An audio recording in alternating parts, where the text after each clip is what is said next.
Hey everybody, KC0VI Tom. Little Duke's over there. Mr. Duke's on the couch protecting me. It's hard being a protecting doggy. We're in about the middle of what I call the winter doldrums. This is that time of year where in the winter time here in the Midwest it's just we can get snow as early as October. We've had snowstorms and ice storms in the end of October, but normally it's like the middle of November we get our first snowfall. And everybody's happy. Oh, it snowed, it snowed. Crazy people. Then you get it towards the end of November, and now you have Thanksgiving, or you're with friends and family and loved ones, and you may get a couple more snowstorms around that area. I can remember growing up, we always had a big snowstorm that week of Thanksgiving. Now that's kind of changed. Then we get into December, you may have a couple more snowstorms, and we get into Christmas. Running a small business for 30-some years, you could really tell how weather affected it, especially around Christmas time. Here in the greenhouse, we would do wreaths and roping, and we did Christmas trees for a while, but it didn't really work out. Too many people are selling Christmas trees in the area. But if we didn't have snow, nobody bought anything. Like, boy, as soon as we got a couple inches of snow on the ground, man, people are coming out of the woodwork to buy, getting stuff ready for Christmas. So that affects it a lot. And then you get done with Christmas, the following week is New Year's, you're getting with friends and family, you got bowl games, you're having a lot of fun. Then you get into the second week of December, and it's just, by then you're realizing you've been spending more time with that snow shovel than you have with your spouse. And next time that snowplow driver comes down and covers up the end of my driveway with that snowplow, we're going to have words. Actually, Herb and I are pretty good friends. We always give each other a hard time. But again, that's just the start of it. Then we get into the second week. The third and fourth week of January is usually the coldest weeks of the year. Then we get into February, and it's just getting worse and worse. And you don't get a break out of this till we get into March. First week of March, it seems that we have a little turn in the weather. You'll see we'll have more days of overcast skies and cloudy conditions than any bit of sunshine. And working at the college at Nyack there for 30-plus years, it was kind of interesting. I mean, it could be minus 10 degrees outside, but the sun's shining, and people are smiling. This is great. We haven't seen the sun in 10 days or 12 days. It's just, but boy, it's cold out there. But, again, the weather can really affect your mental ability. That's why this time of year, you got to spend a little bit of extra time on your mental needs and where you're at in your mental status. I cannot tell you right now as today if I'm happy, sad, depressed, whatever, because it's pretty hard to see what you're doing now. But I can look back last week and say, oh yeah, I was a little depressed here and there, and yeah, that wasn't good there. So I'm trying to come up with something to reward myself, make myself feel better. When TLJ and I were married, again, we were married for almost 40 years, down here, we would do what we call pizza runs. Up in Austin, George's Pizzas makes a fantastic thin crust pizza. It's about a 20-minute drive between here to get to the pizza shop. And we'd get, about supper time, she'd look at me or I'd look at her and says, pizza run? She goes, yeah, pizza run. Quick, call in the order, run up there, pick up the pizza, come back here, grab a couple of adult beverages, curl up on the couch, watch some TV with, pizza and cold beverages. It was just a nice little reward to get you out of that little doldrum. And one thing being hams, we can actually hit this, again, we're going to do one exercise and take care of two problems. You're going to need to know how to solder. You're either going to have to learn how to put ends on coax cables or ends on wire, or solder circuit boards or desolder circuit boards to take in and remove mods into your radio. So today what we're going to do, we're going to talk a little bit about soldering, how I solder. And before anybody gets all bent out of shape, my side shields have not come in for these glasses or do. You should have a good pair of safety glasses in case you do get some solder hit you up. These are fairly good size lenses. They'll protect me a little bit, and we'll go from there. Again, safety glasses is something you could have. If they're prescription lenses, most of the lenses you buy now are already shatterproof, but have them order the snap-on side shields. So let's take a look here what we got to work with. I have a little Weller solder stationer I picked up a few years ago. I've had a lot of those little pencil solders, irons from Radio Shack and Walmart. Anybody who sells them, you get them for like $9.99. They're good. They're handy. I keep one in my kit in the car in case I do need to solder something out in the field. Again, these are small. This one's adjustable on the heat, but they are small soldering, so you're not going to be soldering 10, 12 gauge cable. Another thing that's handy for bench work is one of these helpers. It's got a magnifying lens on it, which I don't usually use. It's kind of more of a pain because it's a counterweight problem. Then we got some alligators, and these are all adjustable. You can actually put the wire in the connector, whatever you're working on, in a certain way. That way you got both hands to do the work. Good roll of solder.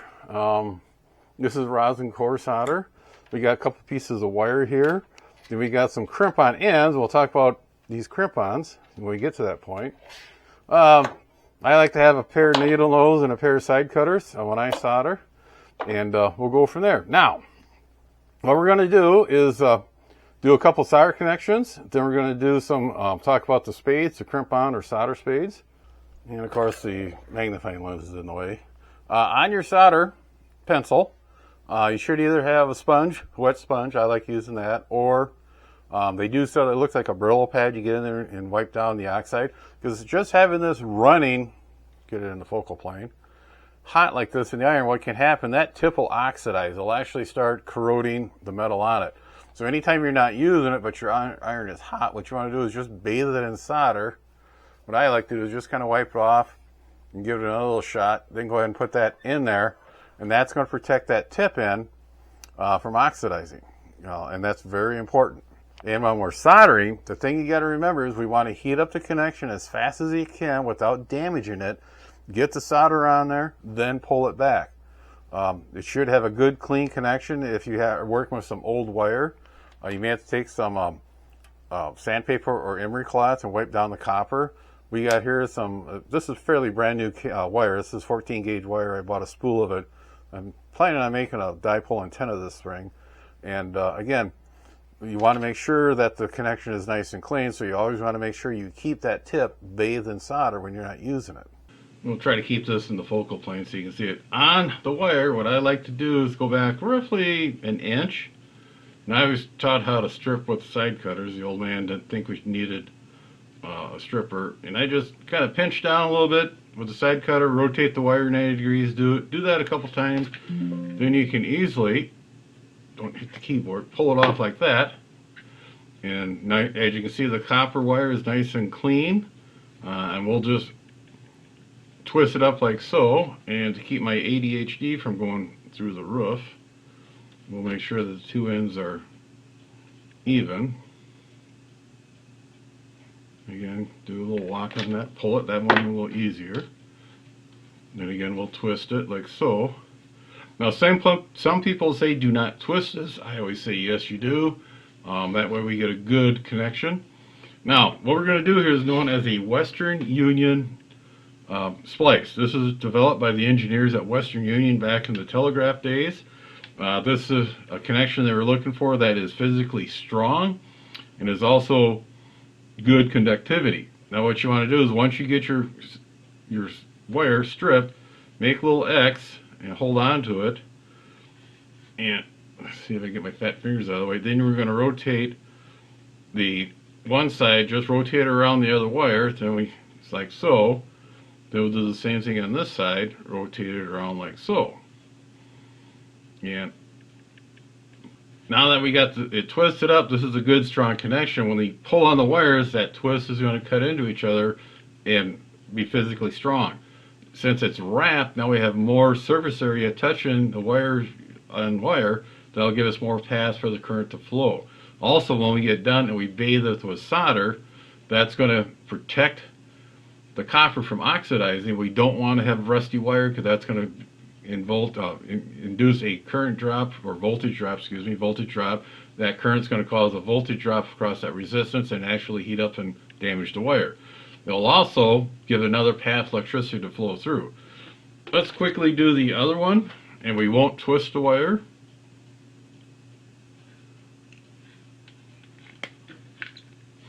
And we'll keep my ADHD in check.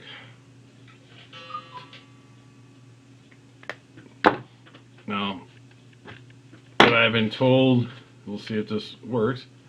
Again, make sure I'm in the shot. We'll make her a little cross. Then we'll rotate this guy and rotate this guy. And I always have this problem since I'm not twisting them right. They get kind of funky. But I did pretty good for myself. As you can see, the non-twist is a thinner connection splice than a twist. Now this is 14 gauge wire. If you're doing this with 10 gauge, that'd be a lot bigger. What's nice about this one, if you need to run this through a small hole in the firewall in your car, you could do it. Or, you know, or you have a lot of wires going through there. Say it's a flex point on the door, and that's who asked me to teach the students this way, is the automotive instructor. Okay, now let's take this guy. We'll put it in our handy helper, or whatever they want to call this. And let's see. See if we can get this turned a little bit so we can see it against the green mat.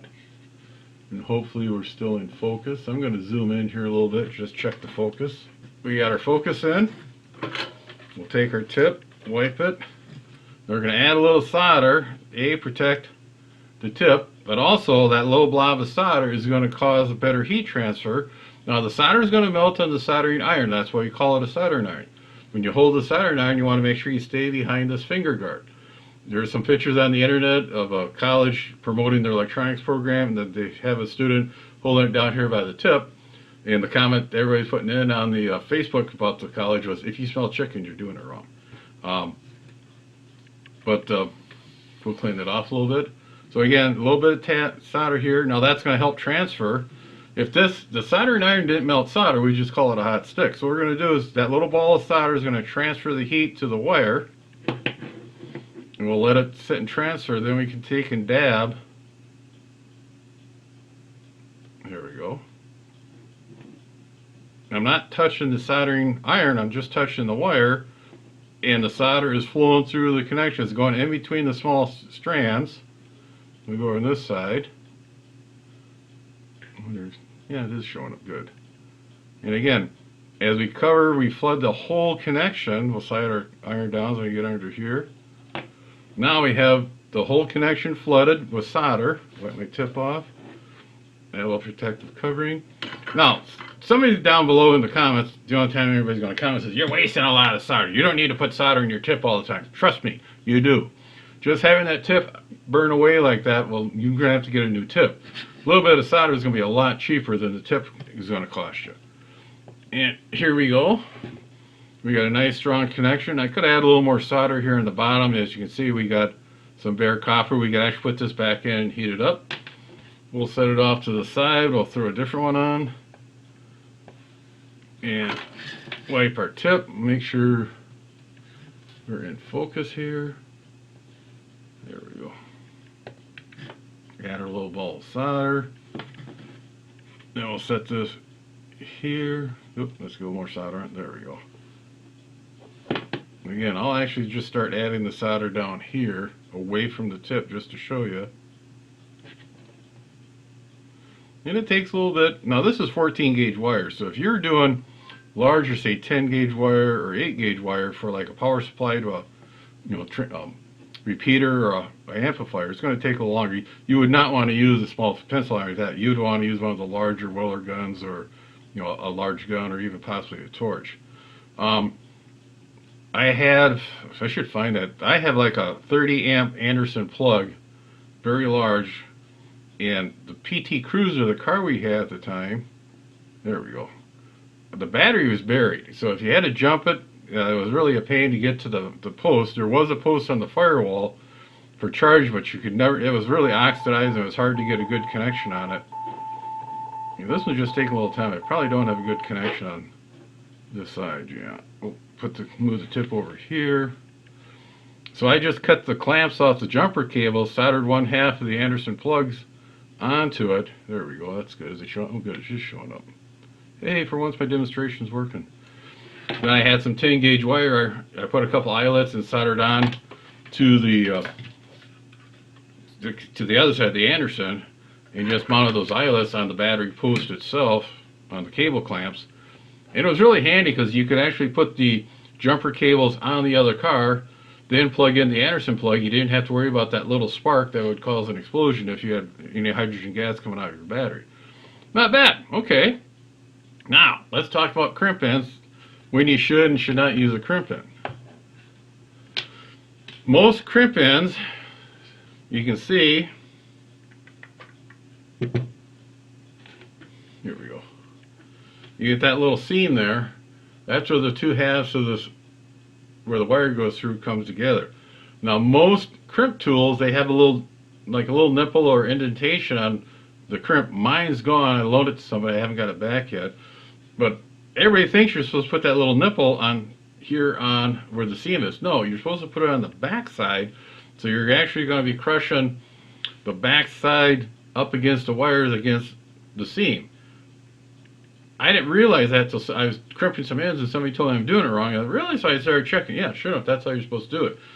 But if you're going to do something with high current, let's back this off a little bit. You want to do a solder connection. That way, you got real good conductivity. We'll pull that out. We'll spin it.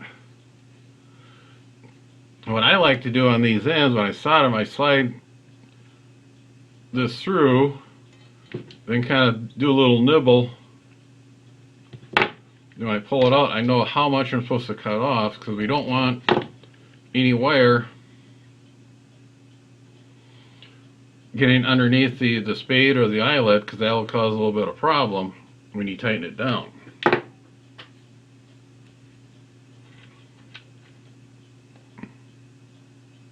Slide this one in there. That we'll leave that one as is. We'll grab my eyelet, put it on this side.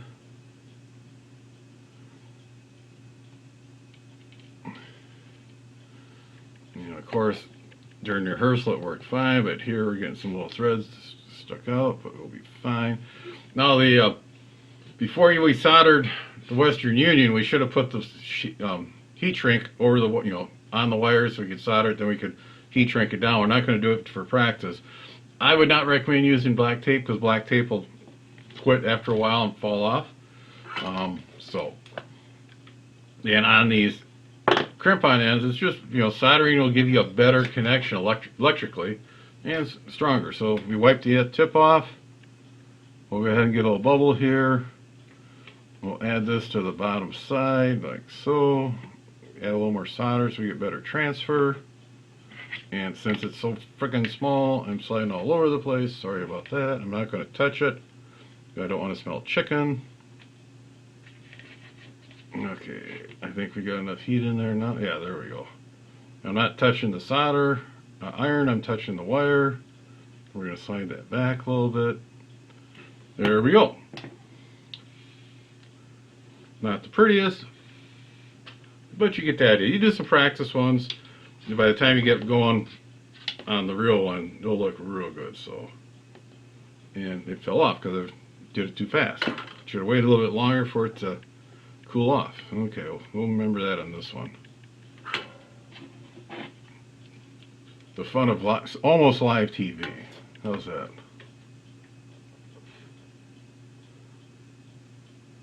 Get some heat transfer on the bottom. Again, the solder iron is on the bottom of the connector, and we're just dabbing the top where the wire is. We're going to flood. You can see the solder's coming out the bottom. Now we're going to take that out, wipe the tip, flood it.